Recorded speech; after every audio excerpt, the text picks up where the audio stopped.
one of our very for World Refugee Day commemoration. I would like to request Mrs. Mary Nazzal-Batayneh, founder of Landmark Amman Hotel and Conference Center, to give us a speech.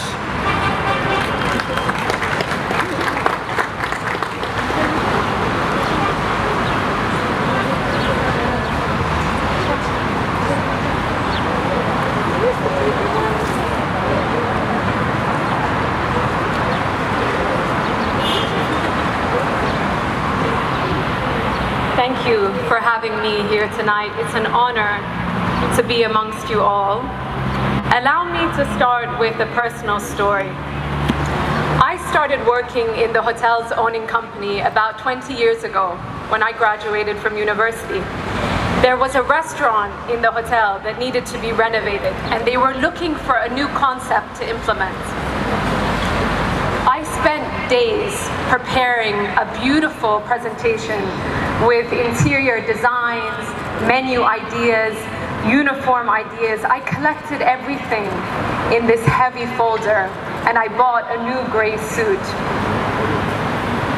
I walked into the office, excited to give my presentation, only to be told that a project of this scale was too big for me because I was a young woman, and I wasn't given the chance to present.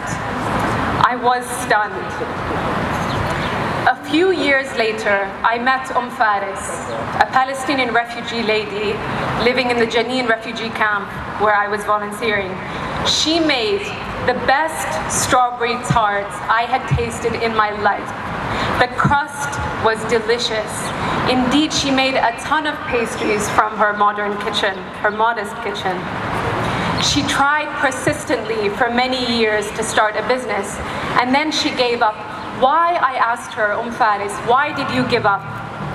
And she said that no one believed that she could start a business.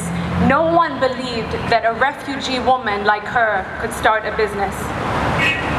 It may be hard, almost impossible, for people like us to understand the tragic life of Faris.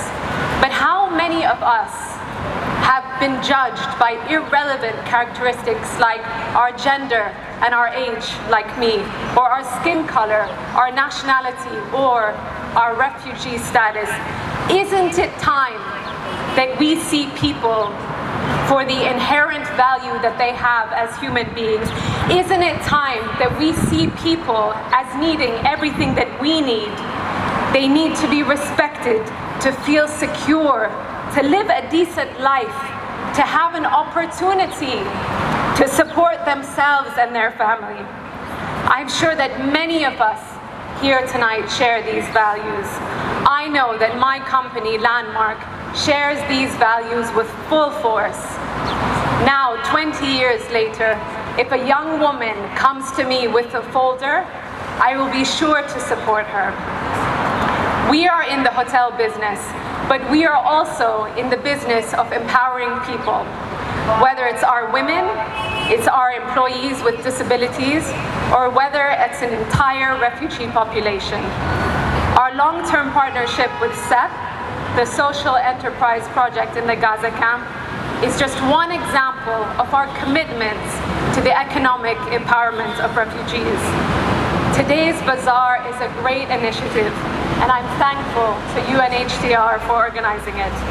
I commit not only to buy products tonight, but I commit to continue to advocate for the rights of refugees, and I believe together we can all make a difference for those who need it the most.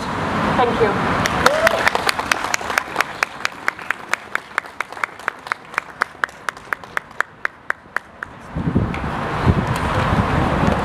Thank you, Mrs. Mary.